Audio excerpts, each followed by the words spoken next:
Baba, Yebala Balibili Kapaya and Dalibabe, Yeba Kapaya Labala Balaba, Yebala Balabala Balabalaba, Yeba Kapaya and Dalibaba, Yebala Balaba, Yebalabili and Dalibaba, Yebala Balaba, Yebala Balaba, Yebala Balaba, Yebala Balaba, Yebala Balaba, Yebala Balaba, Yebala Balaba, Yebala Balaba Kapaya and Daliraba, Yebayan Daliraba Libri Kapa, Yedaliraba Libri and Ya dalira bali baba, ya bali bili kapaya dalira baba, ya bala bala bala bala baba, ya ba kapaya, ya bali masan dalira bali bali baba, ya bali baba baba, ya bali bili kapaya dalira bala baba, ya bali bili dalira bali bili baba, ya bala bala bala bala baba, ya bala bala bala bala baba, ya bala bala bala baba, ya ba kapaya nda, ya la bali baba la bala baba, ya bala bala baba kapaya dalira baba, ya bala bala bala baba, ya bala bala ya bali baba Kapaya,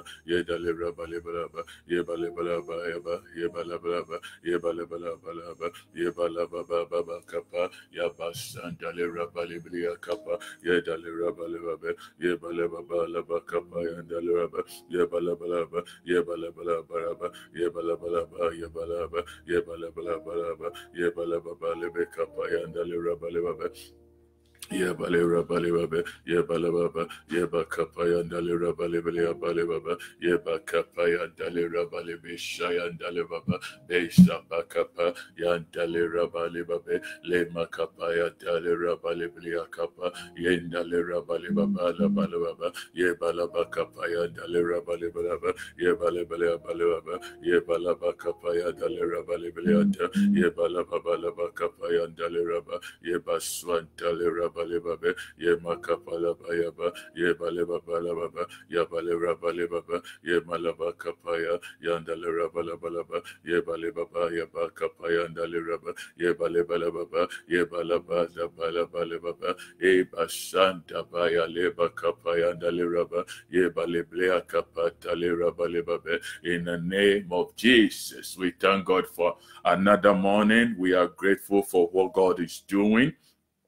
I'm very happy to come your way once again with the word of God, just to exalt you this moment before you set out in the name of Jesus to go about your business. I'm believing God that you are hearing me. If you are hearing me, I just want you to give me the thumbs up or the love button on the screen. Just give me the thumbs up. Let me know that you are hearing me. We thank God for another morning in the mighty name of Jesus. I'm believing God that He will show Himself strong in our lives. Just give me the thumbs up sign. Let me know that you can hear me. And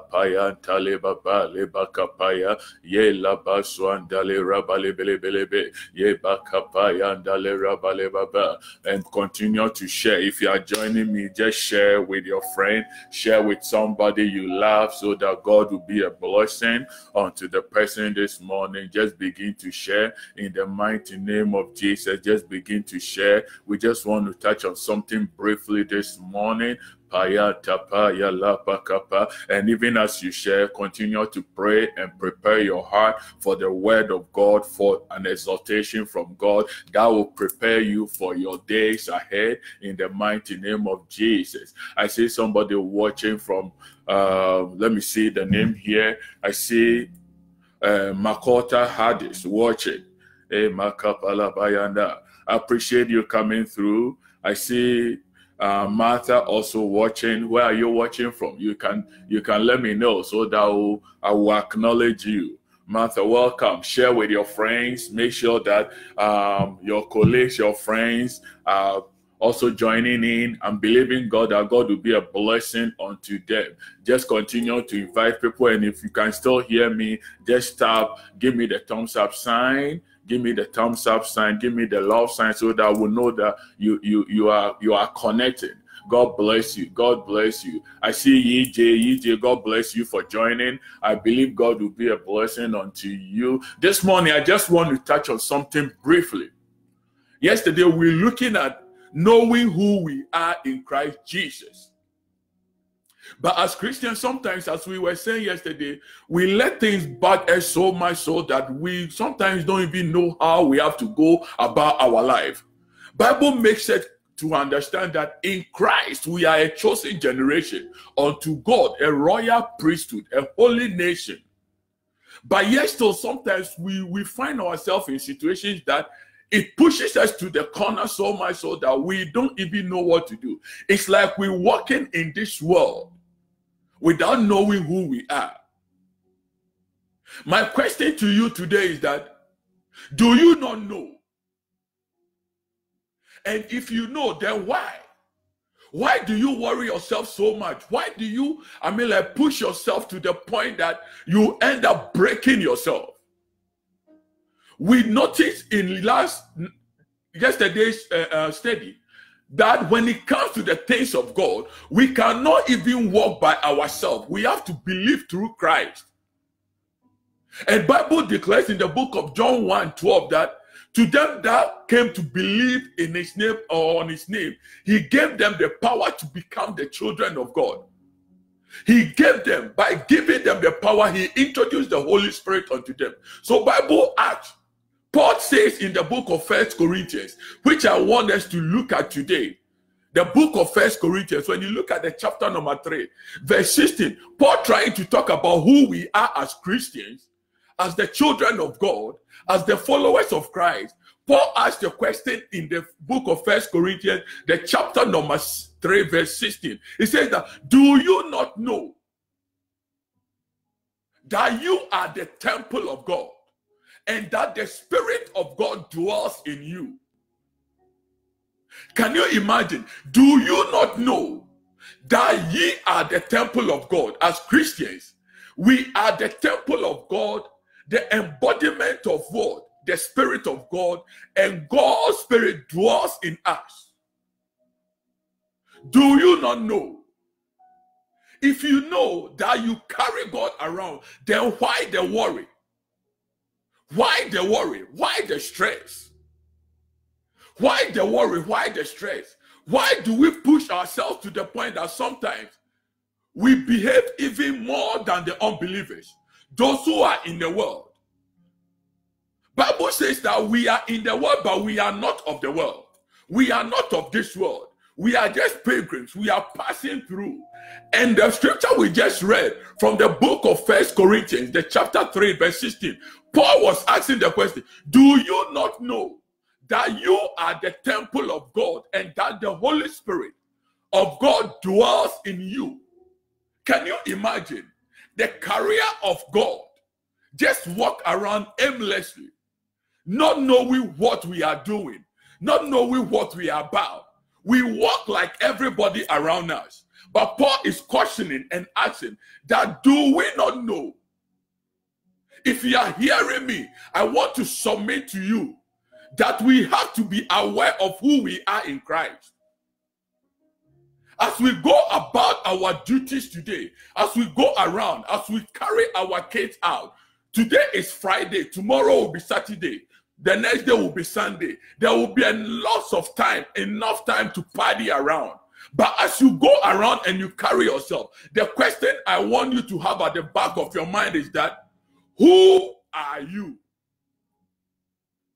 And if you carry this question around, then you can answer to yourself and say that I am the temple of God. Therefore, there are some things that I cannot worry about. There are some things that I cannot do. There are some things that I cannot let them entangle me. I cannot allow it to become a weight unto me. We have to know who we are in Christ so that we can carry ourselves as such and with the required dignity. We need to walk in a particular manner. Bible says in the book of Galatians 5:16 that we should walk according to the Spirit so that we would not gratify the desires of the flesh. When you look at the NIV, Galatians 5:16 says we should walk according to the desires of the Spirit so that we will not gratify the desires of the flesh. The desires of the flesh. We are not just mere people.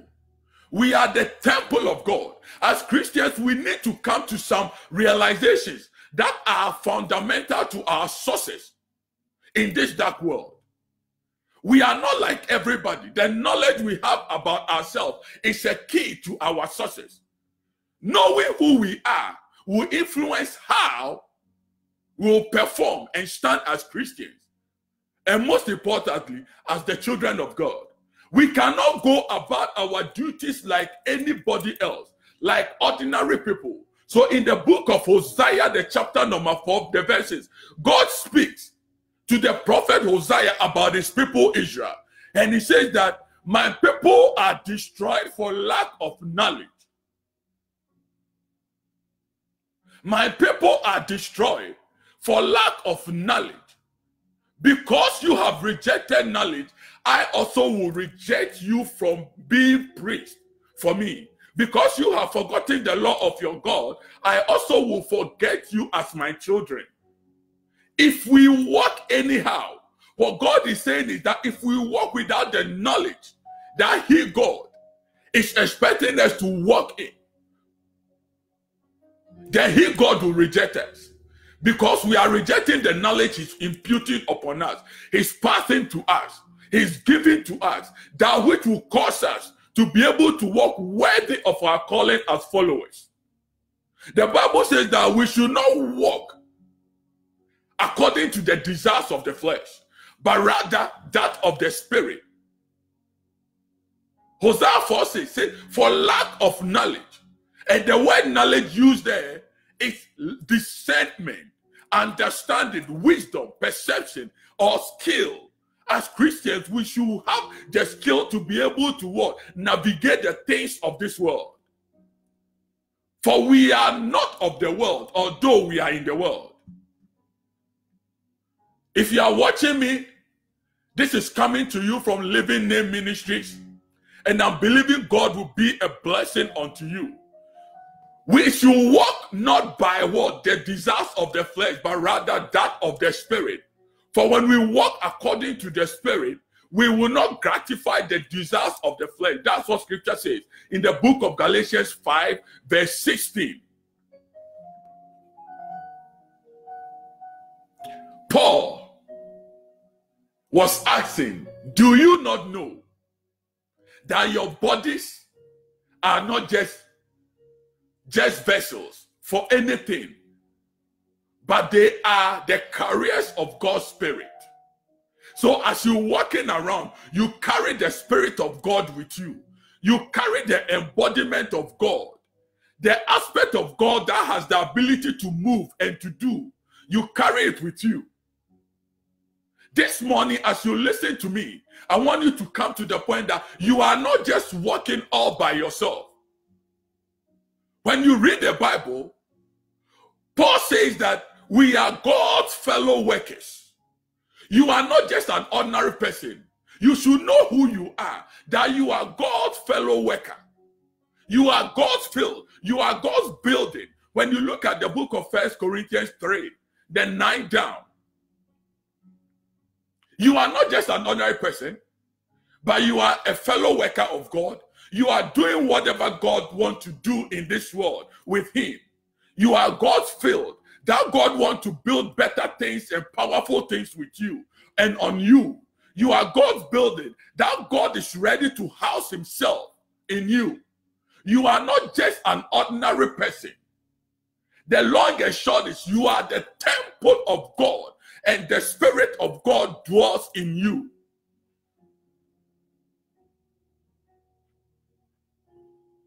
The Bible continues in the verse 17. It says, if anyone defiles the temple of God, God will destroy him. For the temple of God is holy. And it asks, which temple are you?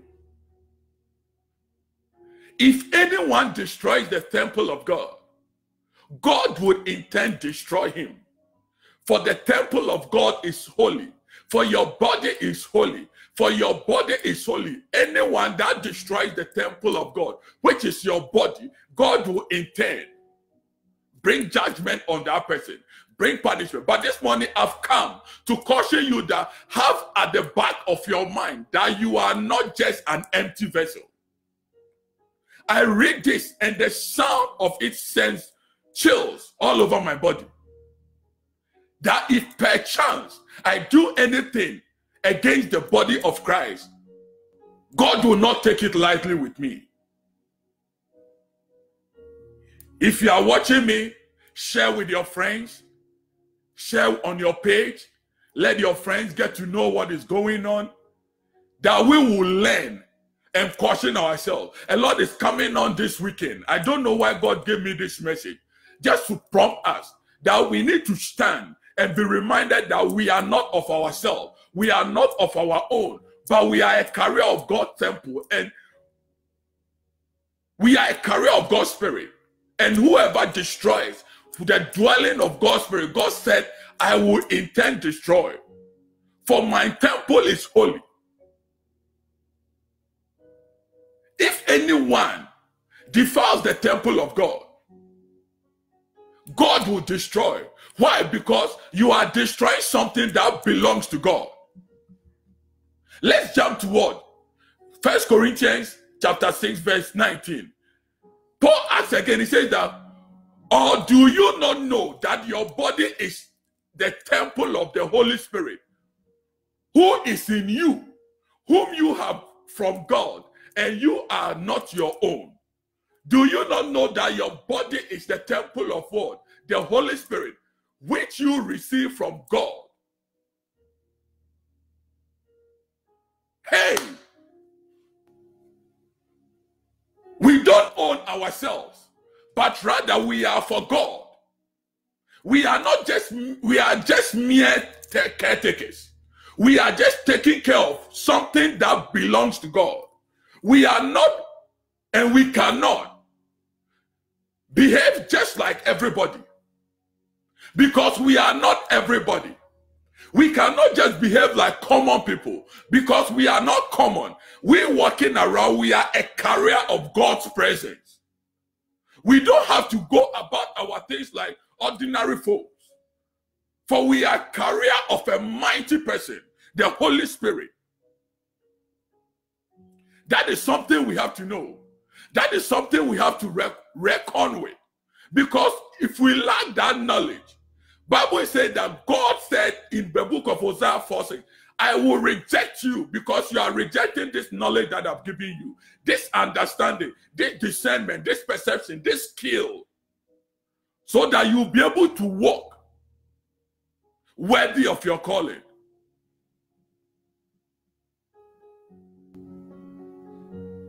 I like how the scripture puts it.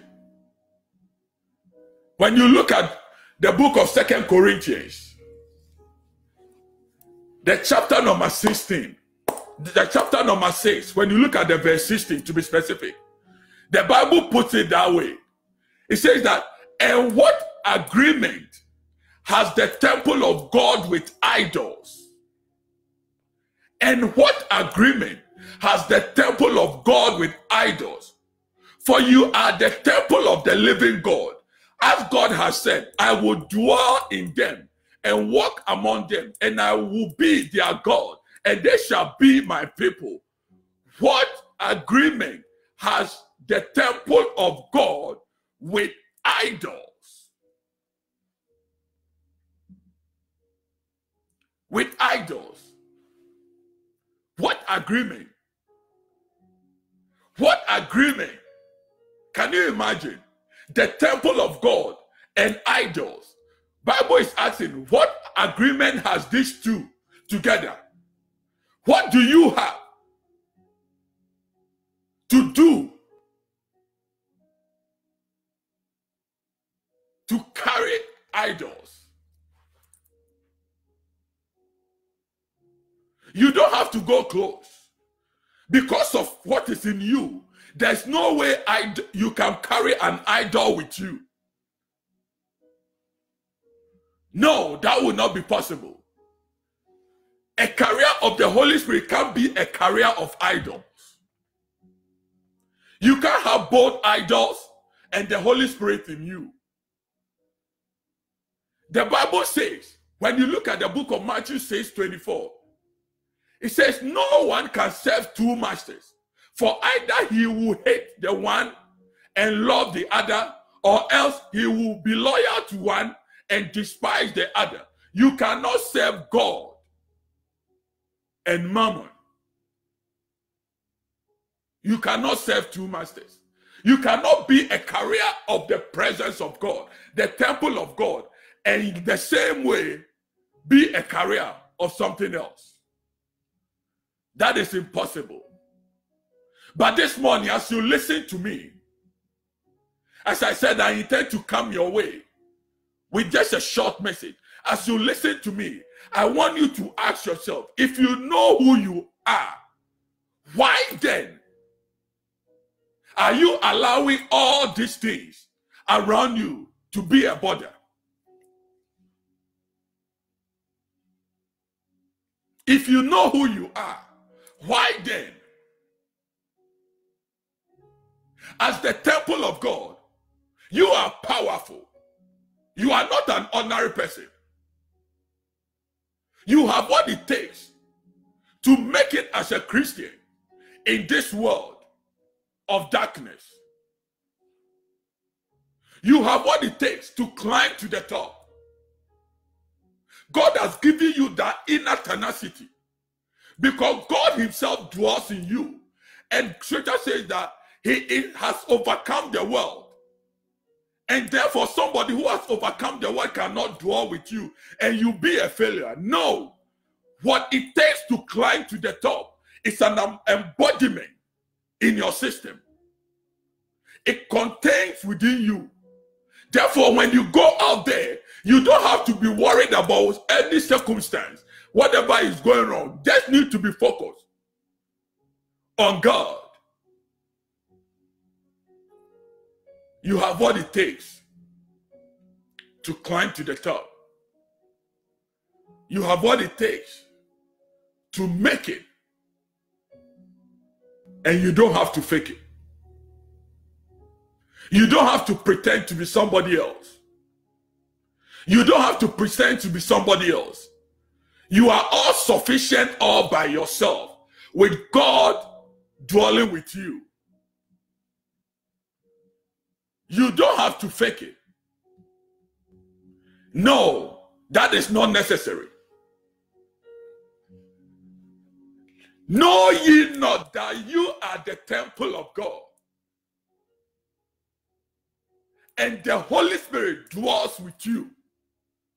You therefore don't need to fake it, because what it takes to make it in life dwells with you.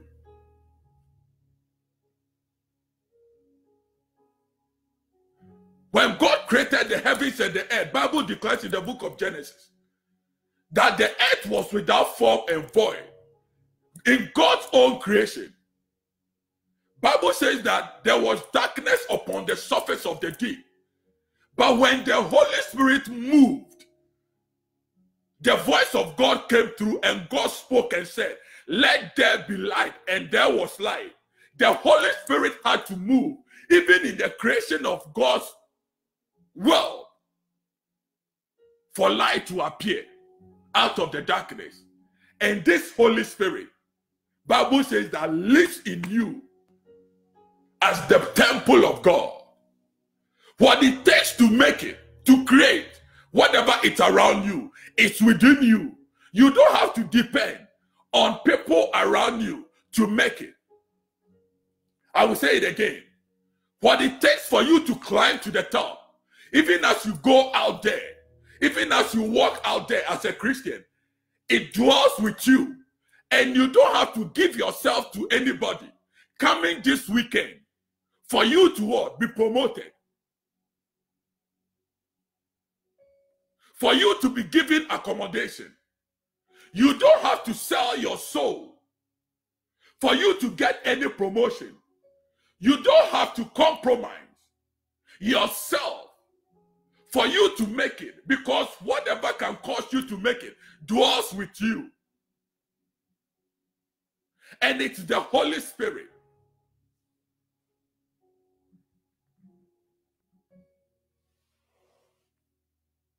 The temple of God you are. And Bible says that he that destroys my temple, I will destroy. God will not take it lightly. If you know who you are, you will walk worthy of who God has called you to be. I've given you some few scriptures in the New Testament, and I just want to mention 2 scriptures in the Old Testament concerning the temple, and I'll bring this broadcast to an end. When Solomon was building the temple for God, the Bible documents in the book of 1 Kings, the chapter number 6, when you look at the verse 12, let me read it. 1 Kings chapter 6, verse 12. I will try and read from the Holman Christian Standard Version, if I can find it. The last time I checked it in the Bible, so I should be able to find it.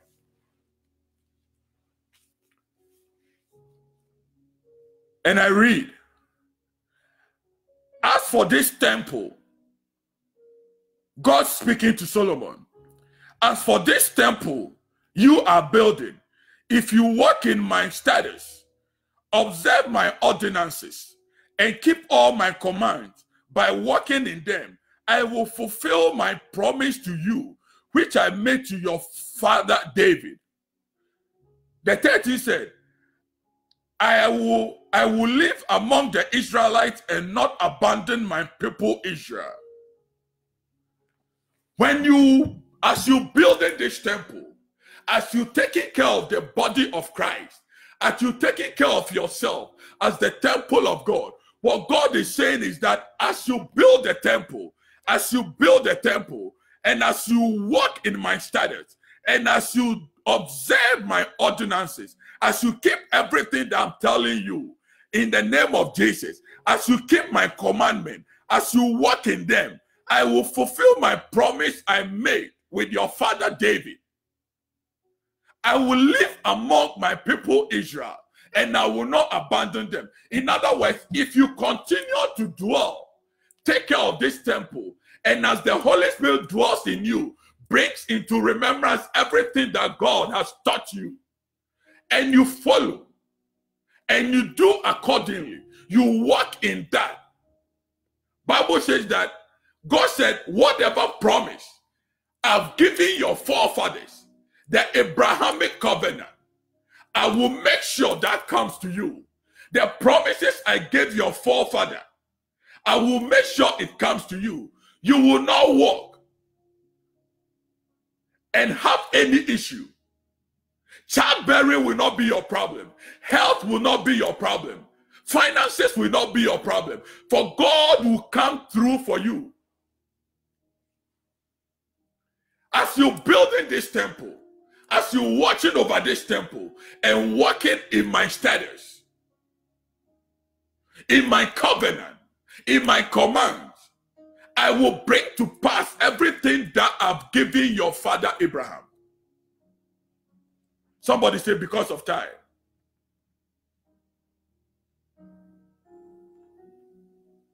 Oh my God. So it bears upon you to walk worthy of what God has called you to be. Take care of my temple, for if you destroy, I will destroy you. However, if you do the other opposite, take care of it, I will be a blessing unto you. This says Solomon guy. When he was finished building the temple and was dedicating it unto God, the Bible says in the book of Second Chronicles, the chapter number 6, the verse 24, and I will read that one too and bring this broadcast to an end. I think it's almost 6:30.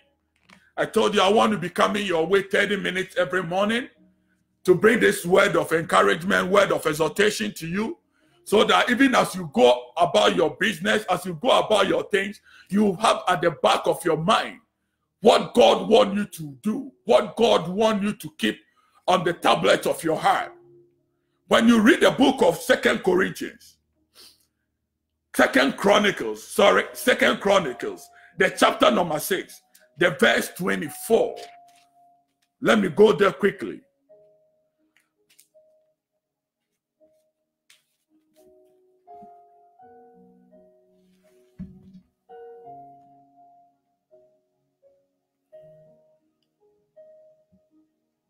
Let me go there quickly. Bible says that if your people Israel are defeated before an enemy because they have sinned against you and they have returned to you and praised your name and they prayed and played for mercy before you in this temple, may you hear in heaven and forgive the sins of your people Israel. May you restore them to the land you gave them and their ancestors. When the skies are shut, the 26, when the skies are shut and there's no rain because they have sinned against you, and they pray towards this place and praise your name, and they turn from their sins because you are afflicting them, may you, 27, may you hear in heaven and forgive the sin of your servant and your people Israel, so that you may teach them the good way they should walk in. May you send rain on your land, and that you give your people for an inheritance. When it comes to the temple, God don't take anything lightly with the temple. So Solomon was dedicating the temple, and he says that God, if your people should return to this temple, it shouldn't matter anything they've done. If they should come and cry unto you because of their sin, because of their iniquities, the punishment they are suffering because of all their iniquities, their sins, may you, God, have mercy on them. Restore them to that which you promised them. This morning, as you listen to me, this morning,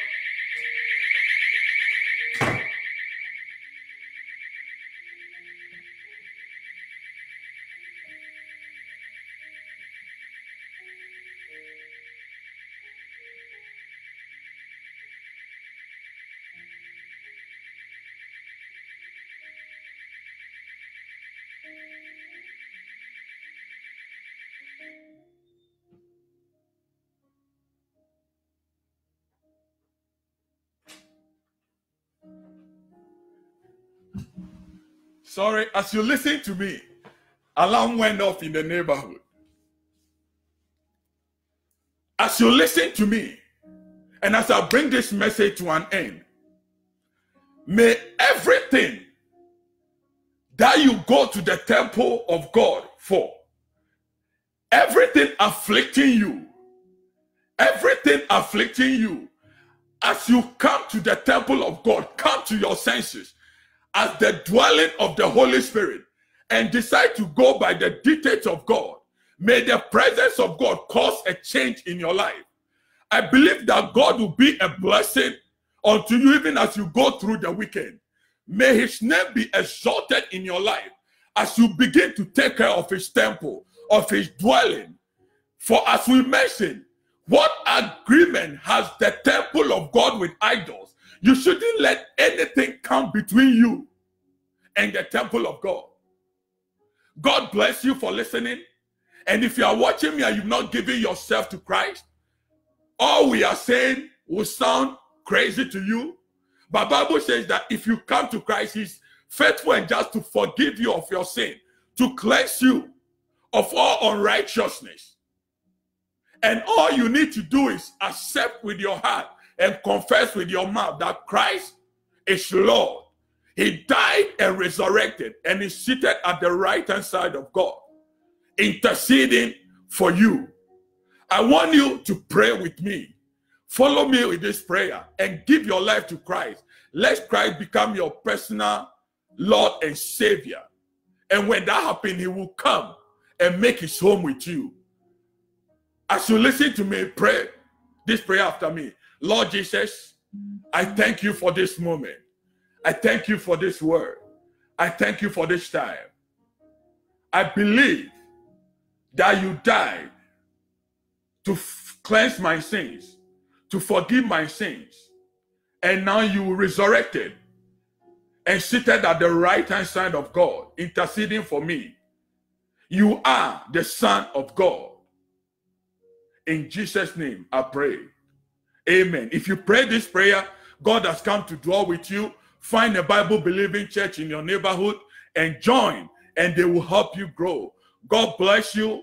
And until I see you next week, Monday, today is Friday. So until I come your way again on Monday in the morning, may God keep you, dwell with you, go through the weekend with you, and cause you to be a success in the mighty name of Jesus. May he give you a testimony so that your walk with him will be meaningful unto you and the people around you. May they see you and give glory to God. In Jesus' name, I prophesy this unto you. Amen. God bless you and stay blessed. Bye.